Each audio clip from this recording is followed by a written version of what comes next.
विदर्भ देश के राजा हुए महाराज भीष्मक। भीष्मक की पुत्री का नाम था रुक्मणी, बड़े पुत्र का नाम था रुक्मी।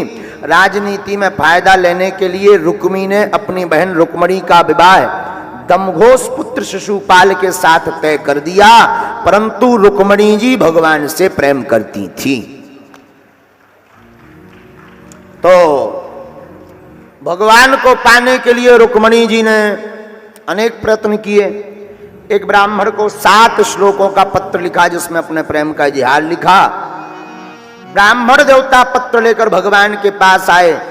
भगवान ने पत्र को पढ़ा, ब्राह्मण देवता का स्वागत किया और भगवान रथ पर आरूढ़ भये। पत्र में लिखा था, हे नंदन सुनो, हम आपसे प्रेम करते हैं और आपके चरणों में अपना जीवन गुजारना चाहते हैं, लेकिन हमारे भाई ने दमघोष पुत्र शिशुपाल के साथ विवाह तय कर दिया।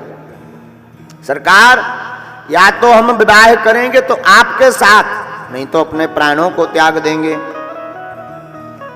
आप अगर हमें दासी रूप में स्वीकार करना चाहते हो तो हे गोविंद, हमारे यहां एक परंपरा है, कन्या गौरी पूजन करने के लिए गांव के बाहर जाती है, तो आप आओ और जब हम गौरी पूजन करने गांव के बाहर आवे तो आप हमारा हरण करके ले जाओ, हरण कर लो हमारा। भगवान ने पत्र को पढ़ा तो भगवान रथ पर आरूढ़ होकर के विदर्भ देश गए। इधर शिशुपाल, दमघोष पुत्र शिशुपाल बारात लेकर आ गया। तो रुक्मी ने अपने पिताजी भीष्मक महाराज से कहा, पिताजी बारात आ गई। इतनी जल्दी? हाँ ठीक है, अब आ गई तो स्वागत करते हैं। पिताजी सगाई नहीं चढ़ा पाए थे, विवाह के पहले सगाई का सामान ले जाओ। तो भीष्मक महाराज सगाई का पूरा सामान लेकर के शिशुपाल के पास अपनी बेटी रुक्मणी की सगाई चढ़ाने जा रहे थे। तब तक किसी ने खबर दी कि नंदलाल भी आए हैं, द्वारकाधीश। तो भीष्मक महाराज ने सोचा, जब द्वारकाधीश आए हैं तो पहले इनका स्वागत कर लें, फिर सगाई चढ़ा दें। तो सामान लेकर के स्वागत करने गए तो जो साथ में सिपाही और मंत्री लगे थे, मंत्रियों को लगा कि यही दूल्हे राजा हैं। तो सगाई चढ़नी थी शिशुपाल की, चढ़ गई नंदलाल की। सारा सामान ठाकुर जी के चरणों में। महाराज राजा बहुत नाराज हुए, ये क्या कर रहे हो, ये दूल्हे राजा थोड़ी है, ये तो द्वारकाधीश हैं। दूल्हे राजा तो जन्माष्टमी में अभी जो है शक्कर का सीरा पी रहे हैं, ये नहीं है दूल्हे राजा, उनके पास सगाई अलग। ये तो नंदलाल है, द्वारकाधीश है।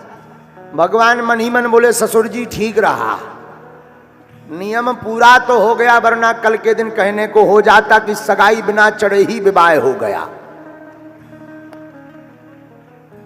तो भीष्मक महाराज ने प्रार्थना की, महाराज पधारे हो तो कम से कम जरा नगर में सबको दर्शन देते हुए घर पधारो। भगवान बोले चलो। जहां नगर में घूमे तो भगवान वैसे ही सुंदर, ऊपर से ठाकुर जी तो हमेशा सजे बजे रहते। गांव वालों को, नगर वालों को लगा कि दूल्हे राजा शायद यही है। तो बड़ी बड़ी बूढ़ी बूढ़ी माताएं घर के बाहर निकल कर कहने लगी, वाह हे भगवान, जितनी सुंदर हमारी रुक्मणी बिटिया उतनी सुंदर दूल्हा मिला, वाह क्या कहना। तो किसी ने कान में आकर कहा, दादी माँ दूल्हे राजा ये नहीं है, दूल्हे राजा तो रायता पी रहे हैं अभी जन्माष्टमी में। बोले ये कौन है? बोले ये तो द्वारकाधीश हैं। हे भगवान, काश हमारी रुक्मणी बिटिया का विवाह इन्हीं के साथ हो जाता, कम से कम लेने के बहाने आते तो बार बार दर्शन तो हो जाते। तो भगवान धीरे से बोले, दादी माँ चिंता मत करो, इस प्लाट पर हमारी ही रजिस्ट्री होगी, हम आते रहेंगे, आप चिंता मत करो। बीच में ठाकुर जी को याद आया कि हम तो यहाँ मस्त हैं, कहीं ऐसा ना हो देवी रुक्मणी जी पूजन करके चल जाएं तो सब जो प्लानिंग है फेल हो जाए। तो भगवान बीच में से ही बोले, अच्छा महाराज हमको बहुत जरूरी काम है, अब हम फिर कभी आपके घर आएंगे, अब तो हम आते जाते रहेंगे, अब आप चिंता मत करो, हमें अभी विदा दो। भीष्मक महाराज समझ नहीं पाए। ठाकुर जी आए, इधर भगवान के आने की खबर बारात वालों को हो गई हो। बारात में जरासंध भी आया था। जरासंध तो पहले ही धोखा खा चुका था, क्योंकि भगवान को जब जरासंध युद्ध में हराने आया तो 35,000 ब्राह्मणों को अनुष्ठान में बैठा आया था। उसने प्रण किया था कि ब्राह्मणों, इस बार अगर युद्ध नहीं जीते, 17 बार हार चुका हूं, 18वीं बार अगर नहीं जीते तो तुम सब ब्राह्मणों को मार दिया जाएगा। तो भगवान तो भक्त वत्सल हैं, ब्राह्मणों की रक्षा के लिए भगवान युद्ध हारे नहीं, युद्ध छोड़कर भाग गए। इसलिए भगवान का एक नाम रण छोड़ दास भी है।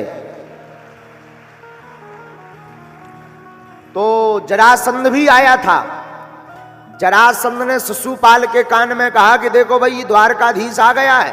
तो शिशुपाल बोले क्या गड़बड़ है? बोले ये आदमी जहां भी होता है वहां दाल में काला नहीं, पूरी दाल ही काली होती है। बोले हम तो देखो भुगत भोगी है, तुम अगर चाहते हो कि कुछ गड़बड़ ना हो तो एक काम करो। बोले क्या? बोले जो लड़की है उसकी सिक्योरिटी बढ़ाओ। तो सिपाहियों को लगा दिया रुक्मणी मैया के पीछे। अंबा पूजन करने के लिए गौरी मैया के पास में रुक्मणी मैया सखियों के साथ आई। मां अंबा का पूजन करती, कहती मनुजा ही राच वो मिलहि शोभन, सहज सुंदर सावरो, करुणा निधान सुजान सीन, सने जानत रावरो, सने जानत रावरो, सने जानत रावरो। आहा। लेकिन जब तक रुक्मणी मैया पूजन करती रही तब तक यहां पर सिक्योरिटी बढ़ गई बाहर। रुक्मणी मैया ने तो पत्र में लिखा था कि एक भी व्यक्ति नहीं होगा, हम अकेले होंगे। बाहर जैसे ही निकली तो हे भगवान, इतनी सेना, अब हम कैसे पहचाने कि द्वारकाधीश कहाँ है? रुक्मणी मैया चिंता में पड़ गई। थोड़ी देर तो चिंता में रही, पर बाद में ध्यान आया वो जहां भी होंगे अलग होंगे, क्योंकि मेरे सरकार का दीदार बड़ा प्यारा है। तो रुक्मणी मैया ने सोचा कि सुरक्षा तो बढ़ गई, पर हमारे ठाकुर जी जहां भी होंगे, आहा, दिखने में तो अलग हैं, सुंदर हैं, अलग दिखेंगे।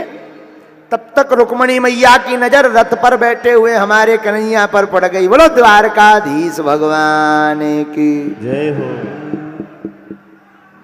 जहां नजर पड़ी, भगवान मुस्कुराए, कहो देवी जी। रुक्मणी मैया भी बोली सरकार, मन ही मन मुस्कुराहट में बात हो गई।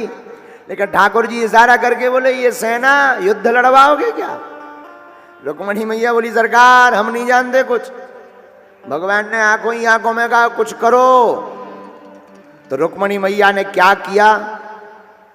जितनी सेना आई थी, रुक्मणी मैया, एक तो मैया है, ऊपर से सिंगार, तो मैया ने जितनी सेना आई थी सबकी तरफ मुस्कुराना शुरू कर दिया।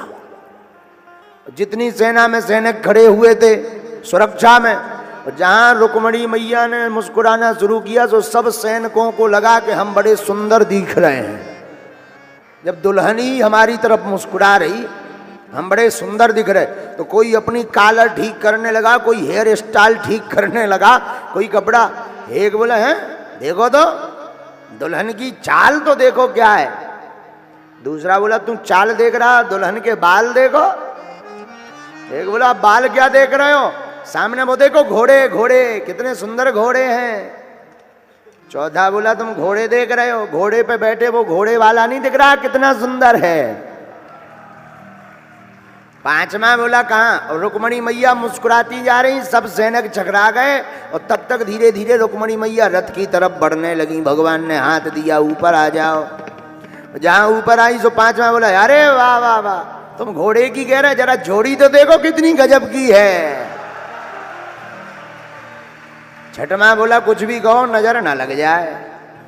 सातवां बोला यार कुछ भी कहो भैया, घोड़े के रथ बहुत बड़े, रथ के पहिया बहुत बड़े बड़े हैं। सब बढ़िया जो है प्रसन्नता करने लगे। आहा, भगवान इतना कह के लेके चले भी गए। सिपाहियों को कई मिनट बाद याद आया, दूसरे से बोले जो बताओ अपन खड़े क्यों हैं? तीसरा बोला सुरक्षा में, चौथा बोला किसकी, पांचवा बोला दुल्हन की, छठवां बोला दुल्हन का है, सातवां बोला गई। अरे ले गो ले गो ले गो ले गो ले गो, पकड़ो पकड़ो, ले गो ले गो। भगवान तब तक लेकर के जय जय सीताराम। बीच में सेना ने पकड़ लिया भगवान के रथ को। रुक्मणी के भाई रुक्मी को पता लगा, जैसे ही सेना ने रोका, रोक करके युद्ध करने की तैयारी ही कर रहे थे, तब तक पीछे से आवाज आई, द्वारकाधीश भगवान की। दाऊ भैया सेना लेकर आ गए। और उस जमाने में सबसे ज्यादा आदमी किसी को डरता था तो दाऊ भैया को, क्योंकि उनका अगर हल मूसल उठ गया तो या तो सीधे धरती में या ऊपर। जहां लोगों ने सुना अरे दाऊ भैया आ गए, दाऊ भैया दाऊ, सेना भग गई, आधी भग गई आधी बची। दाऊ भैया आए, बोले कहो कन्हैया। ठाकुर जी बोले जी भैया। दाऊ भैया बोले चुपके चुपके, हमें तो बता देते, क्या बिगड़ जाता, हम बढ़िया बारात रात लाते गाजे बाजे के साथ। ठाकुर जी नीचे सिर डाल के बोले अब क्या बताएं भैया, अब हो गया, चलो कोई बात नहीं, लेकिन ऐसा नहीं करना चाहिए, बताना चाहिए। ठाकुर जी बोले कम से कम आपकी होने वाली बहुरानी के सामने तो मत डांटो, बाद में डांट लेना। अच्छा अच्छा कोई बात नहीं, कोई बात, जाओ तुम विवाह करो, हम अभी फ्री होकर आते हैं, सबको अभी चूरन चटनी चटाकर आते हैं। ठाकुर जी जो है रुक्मणी मैया को लेकर के द्वारका आए। उधर दाऊ भैया युद्ध करते रहे, आहा बड़ा आनंद छाया। इधर रुक्मणी मैया आई हो तैयार हो रही हैं। आओ मेरी सखियों मुझे मेहंदी लगा दो। रुक्मणी मैया को तैयार कर रही हैं सखियां, तो रुक्मणी मैया गा रही हैं, आओ मेरी सखियों मुझे मेहंदी लगा दो। आओ मेरी सखियों मुझे मेहंदी लगा दो। मेहंदी लगा दो मुझे ऐसी सजा दो। मेहंदी लगा दो मुझे ऐसी सजा दो। मुझे श्याम सुंदर की दुल्हन बना दो। मुझे श्याम सुंदर की दुल्हन बना दो। मुझे श्याम सुंदर की दुल्हन बना दो। मुझे श्याम सुंदर की दुल्हन बना दो। आओ मेरी सखियों मुझे मेहंदी लगा दो। आओ मेरी सखियों मुझे मेहंदी लगा दो। मेहंदी लगा दो मुझे ऐसी सजा दो। मेहंदी लगा दो मुझे ऐसी सजा दो। मुझे श्याम सुंदर की दुल्हन बना दो। मुझे श्याम सुंदर की दुल्हन बना। कौन कौन कन्हैया की दुल्हन बनना चाहते, दोनों हाथ उठा लो। जय हो।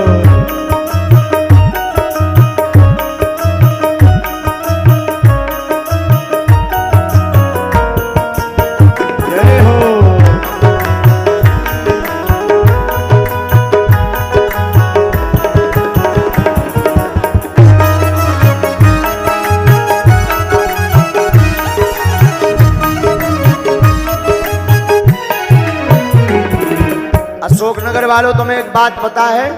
पूछो क्या पूछो।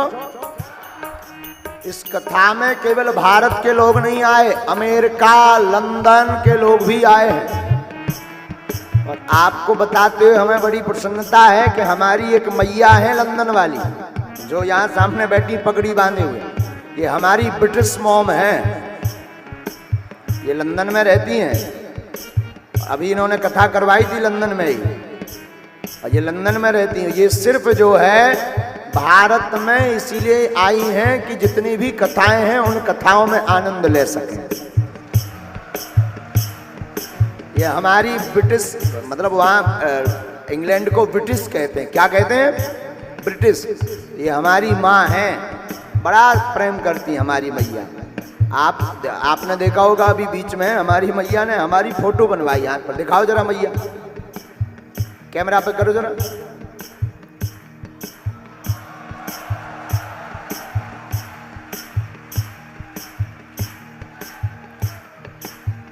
इन्होंने वो क्या बोलते इसको, स्क्रैच। हाँ, अद्भुत बात है। बहुत स्नेह करती हमारी माँ, बहुत स्नेह करती। सच में ये हमारी माँ है, कोई संदेह नहीं। बहुत एकदम जैसे वो होता ना बेटे के प्रति, खूब हमारी माँ प्रेम करती है। तो ये अशोक नगर का सौभाग्य है कि यहाँ विदेश से भी लोग कथा सुनने आए, और तुम लोग यहाँ रह कर के भी ठुमका नहीं लगा पा रहे हो। उठा लो दोनों हाथ।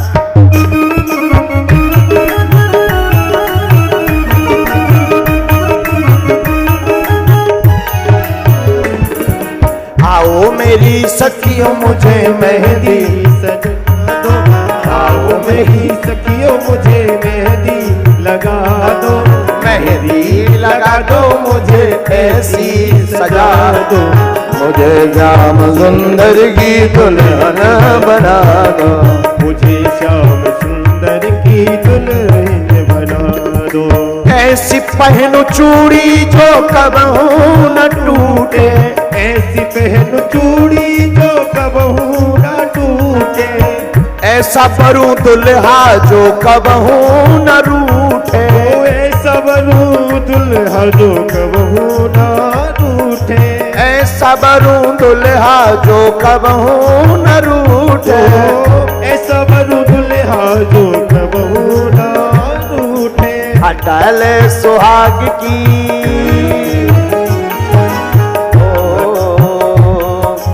अटल सुहाग की विधिया तो लगा दो, अटल सुहाग की विधिया तो लगा दो, मुझे श्याम सुंदर की दुल्हन बना दो, मुझे श्याम सुंदर की दुल्हन बना दो।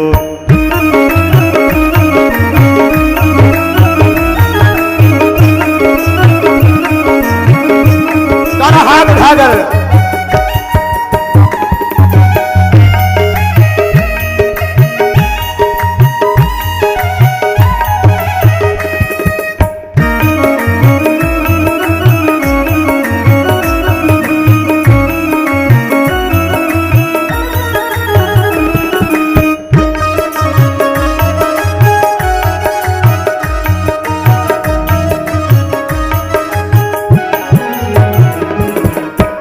सत्संग में मेरी बात चलाई, सत्संग में मेरी बात चलाई, सतगुरु ने मेरी कीनी सगाई, सतगुरु ने मेरी कीनी सगाई, सतगुरु ने मेरी कीनी सगाई, सतगुरु ने मेरी कीनी सगाई, सतगुरु ने मेरी कीनी सगाई, सतगुरु ने मेरी कीनी सगाई। तो उनको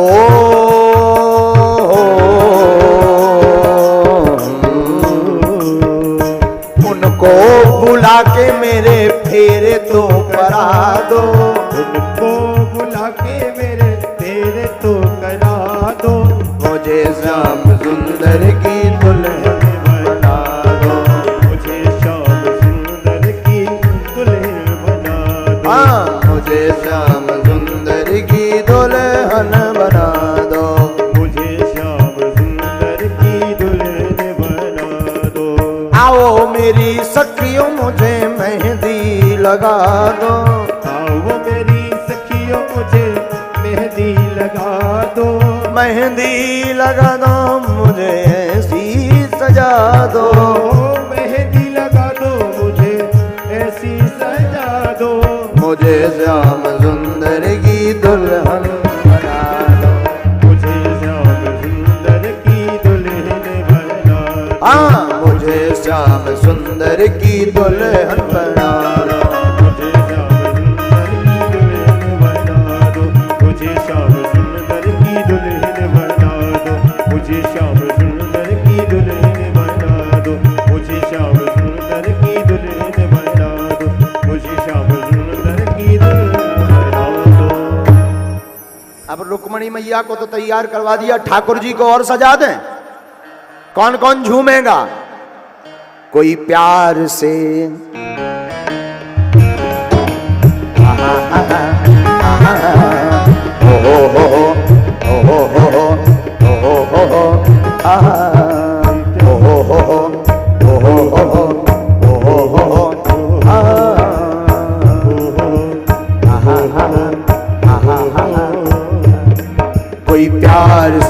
मेरे श्याम को सजा दो,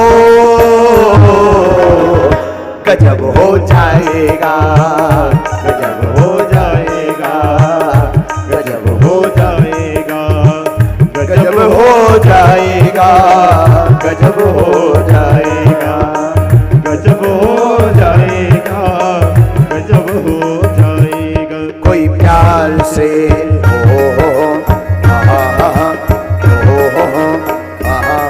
कोई प्यार से मेरे श्याम को सजा दो, गजब हो जाएगा, गजब हो जाएगा, गजब हो जाएगा।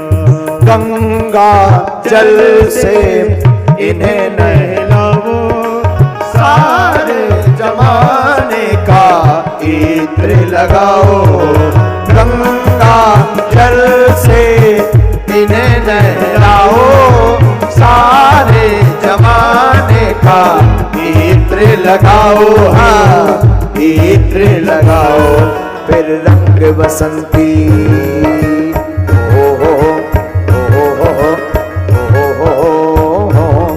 फिर रंग बसंती चोला पहना दो, गजब हो जाएगा, गजब हो जाएगा। कोई प्यार से मेरे श्याम को सजा दो, गजब हो जाएगा, गजब हो जाएगा। हो हो हो हो हो हो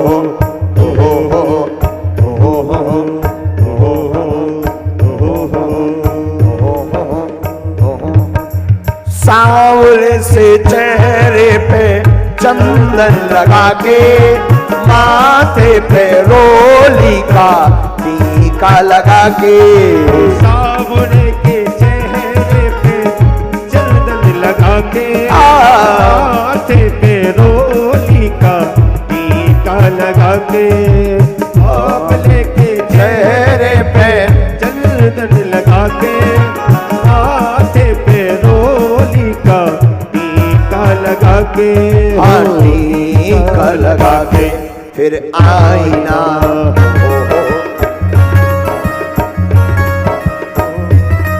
फिर आईना मेरे श्याम को दिखा दो,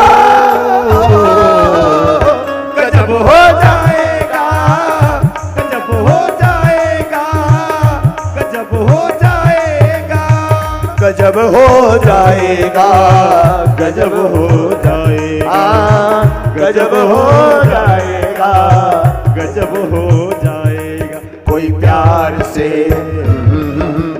आहा हा हा हो हो हो हो हो हो हो